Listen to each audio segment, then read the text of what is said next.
Bonjour tout le monde, ici Don Pasqualino pour jeter un coup d'œil aujourd'hui à Jazzpunk, un petit jeu à tendance humoristique développé par Necrophone Games, un jeune studio qui avait jusqu'ici développé seulement 2 jeux Flash et un jeu mobile, et ce jeu qui est un vrai full jeu PC avec une date de sortie le 7 février 2014. Donc comment décrire Jazzpunk? Donc vous l'avez sans doute remarqué dès les premières images de gameplay, c'est un jeu assez atypique déjà rien qu'au niveau du design et du style visuel. Donc il s'agit d'un jeu à la première personne où on va évoluer dans un monde assez bigarré, c'est le moins qu'on puisse dire, où les PNJ sont des espèces de bonshommes en carton un petit peu bizarroïdes avec une forme un peu triangulaire. Tout fait très fake et basique, mais c'est bien sûr voulu, donc on va pas cracher là sur les graphismes, hein, ça n'aurait aucun intérêt. Et en fait ce style graphique est vraiment raccord avec l'ambiance du jeu et la personnalité totalement déjantée justement de ce titre. Et en fait c'est du what the fuck d'un bout à l'autre du jeu. Mais c'est très drôle parce que c'est complètement cinglé et qu'il y a vraiment toute une palette un petit peu de gags et de blagues qui font que ce jeu est très intéressant. Mais commençons par le commencement, donc il y a quand même un semblant de scénario dans ce jeu, il est inspiré par des vieux films d'espionnage et des parodies justement de films d'espionnage. Pour ceux qui connaissent les films OSS 117 côté français, ben, le ton de ce jeu c'est assez similaire, hein. C'est pas inspiré par OSS 117, attention, je pense pas, mais j'ai quand même remarqué un petit peu des similitudes dans le côté un petit peu parodique, un peu film d'espion. Et on remarque ça dès le générique de lancement, un peu avec ses formes un peu psychédéliques et la musique assez caractéristique, vous le verrez. Donc on est tout de suite mis dans le ton du coup, parce qu'on évolue dans un espèce d'univers parallèle.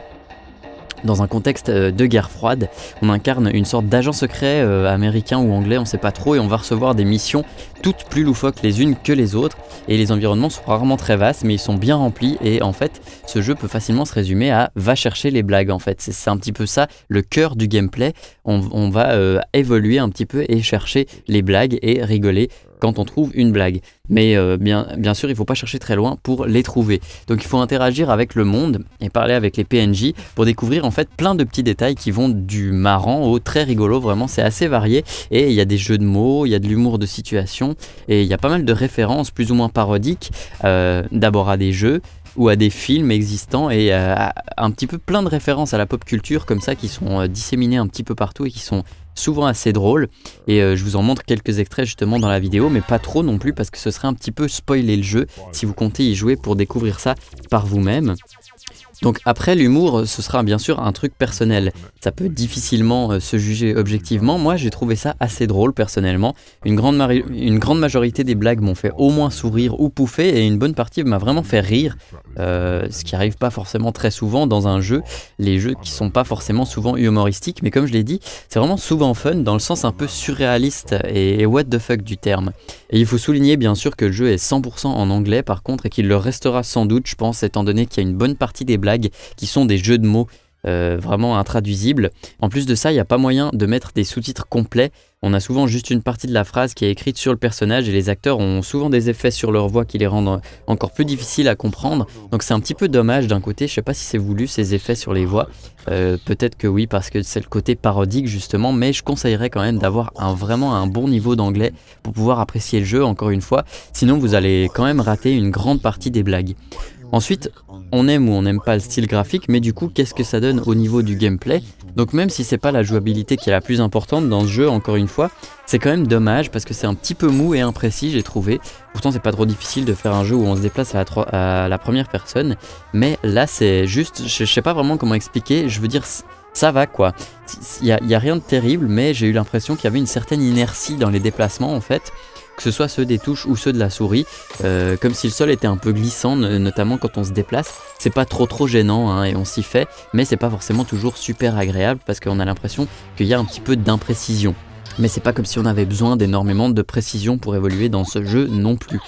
Et sinon il faut souligner une chose, c'est que le jeu est assez court aussi, même très court. En allant droit au but, ce qui est pas vraiment conseillé, je pense que c'est facile de le plier en 1 heure, mais du coup en ratant la majorité des effets comiques, hein, qui sont souvent un petit peu répartis, si ce n'est cachés. Donc si vous explorez bien un petit peu pour essayer de découvrir les blagues, vous en aurez pour 2 heures, 2h30 grand maximum. Donc c'est quand même assez court hein, pour un jeu à 15 € et le potentiel de rejouabilité n'est que d'essayer de trouver des blagues qu'on n'avait pas trouvées ou de comprendre certains gags qu'on n'avait pas percutés, hein. Mais ça c'est possible parce que par exemple moi c'est justement en regardant le gameplay que j'avais enregistré après par la suite que j'ai compris certaines blagues. Par exemple à un moment on a des méchants qu'on doit buter et en les faisant tomber justement comme des quilles, et du coup j'en fais tomber que 2 et le troisième il dit spare me. Et ça c'est l'exemple de type un peu d'un jeu de mots, du type de jeu de mots qu'on a dans ce jeu qui est quand même assez subtil.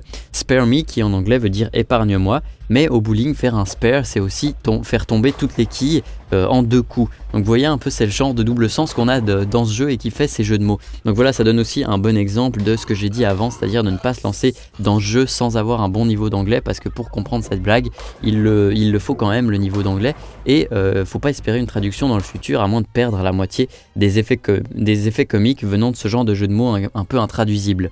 Donc au final vous l'aurez remarqué, c'est un jeu qui se prend pas au sérieux mais au sens strict du terme, c'est-à-dire qu'il va jamais à aucun moment il va se prendre au sérieux. Il se prend pas assez au sérieux pour polir son aspect visuel, mais ça on lui pardonne parce que ça lui donne un style très particulier, drôle et décalé, mais ça certains aimeront, d'autres non, mais en tous les cas c'est voulu. Donc il se prend pas assez au sérieux non plus pour approfondir un élément de gameplay quel qu'il soit, ce qui est un peu dommage aussi parce que notamment à un moment on a un clin d'œil à Quake qui est assez drôle parce qu'il est parodique dans plusieurs sens différents que je vous laisserai découvrir par vous-même, mais malheureusement pas forcément intéressant à jouer plus de 10 minutes parce qu'il est ultra simpliste et avec un gameplay qui est pas super calibré.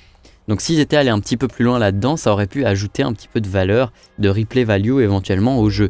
Et en fait tout ce que vous rencontrerez dans ce jeu là c'est vraiment pensé pour le gag et pour le gag uniquement, c'est à dire qu'il n'y a jamais un autre but recherché que celui de parodier et de faire rire, que ce soit au niveau du gameplay ou au niveau visuel. Il y a quelques énigmes entre guillemets mais rien de bien compliqué, et c'est toujours un peu dans le but de faire rire comme je l'ai dit, souvent avec une solution complètement débile. Et c'est pas une mauvaise chose hein, parce que le jeu est drôle comme je l'ai répété, il fait ça bien en assumant son but humoristique, mais il faut juste bien savoir dans quoi on s'engage avant de se prendre ce jeu qui est vraiment une succession interactive de divers effets comiques mais qui est pas grand chose de plus. Donc si vous avez envie de vous marrer un petit coup, n'hésitez pas, franchement ça vous coûte que 15 € pour 2 heures de gag. Ça peut paraître cher à première vue mais ça l'est pas forcément si on compare à une place dans un spectacle d'humour par exemple, même si c'est pas forcément comparable. Après il faut voir si vous aimez aussi le type d'humour que ce jeu propose, et j'espère que ce coup d'œil en vidéo vous aura donné un bon aperçu, et comme je l'ai dit encore une fois il faut comprendre l'anglais. Donc voilà, c'était à peu près tout ce que j'avais à vous dire sur Jazzpunk. C'était assez court parce que le jeu est assez court et qu'il n'y a pas énormément de matière, mais j'espère que je vous en ai donné un bon aperçu. Du coup c'était Don Pasqualino avec un coup d'œil sur Jazzpunk, disponible sur Steam ou sans DRM directement sur le site officiel des développeurs. Merci d'avoir regardé cette vidéo et bon jeu à tous, allez à plus les amis.